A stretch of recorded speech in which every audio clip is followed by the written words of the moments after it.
Hi guys, welcome back to our channel. నేను మీకు ఈ వీడియోలో సంక్రాంతికి ఈసారి 3 తెలుగు మూవీస్ అయితే రాబోతున్నాయి కదా. సో వాటిల్లో ఏది పెద్ద హిట్ అయ్యే అవకాశం ఉందో నేను మీకు ఈ వీడియోలో చెప్పబోతున్నాను. ఆలస్యం లేకుండా let's get in to the video. ఈసారి సంక్రాంతికి వస్తున్న తెలుగు మూవీస్ లో ఏది పెద్ద హిట్ అయ్యే అవకాశం ఉందంటే నా ప్రకారంగా గేమ్ చేంజర్ పెద్ద హిట్ అయ్యే అవకాశం అయితే ఉంది. ఎందుకంటే అది పాన్ ఇండియా మూవీగా అయితే రిలీజ్ కాబోతుంది. అండ్ రామ్ చరణ్ గారి మార్కెట్ కూడా చాలా హ్యూజ్గా అయితే ఉందన్నమాట. దాంతోపాటు ఈ మూవీ బడ్జెట్ కూడా చాలా ఎక్కువగా ఉందన్నమాట. అండ్ ఫ్యాన్స్ కూడా చాలామంది దీనికే ప్రయారిటీ అనేది ఇస్తారనమాట. మరి చూడాలి. అందుకనే ముందుగా గేమ్ చేంజర్ మూవీ పెద్ద హిట్ అయ్యే అవకాశం అయితే ఉంది. ఇక ఆ తర్వాత ఈ సంక్రాంతికి వస్తున్నాం సినిమా ఉంది కదా వెంకటేష్ గారిది. సో అది కూడా హిట్ టాక్ అయితే తెచ్చుకుంటుందని నాకు ఎందుకు అనిపిస్తుంది. ఎందుకంటే ఈ సినిమాకి ఫ్యామిలీ ఆడియన్స్ బాగా వెళ్ళే అవకాశం అయితే ఉంది.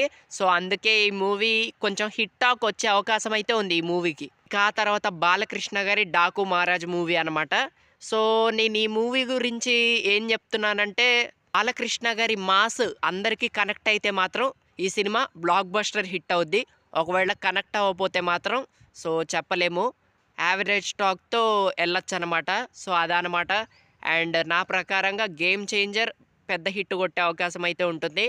అండ్ తర్వాత సంక్రాంతికి వస్తున్న మూవీ హిట్ టాక్ కొట్టే అవకాశం ఉంది.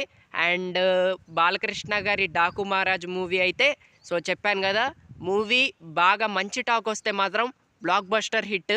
అండ్ యావరేజ్ టాక్ వస్తే ఇక చెప్పలేము ఇంకా.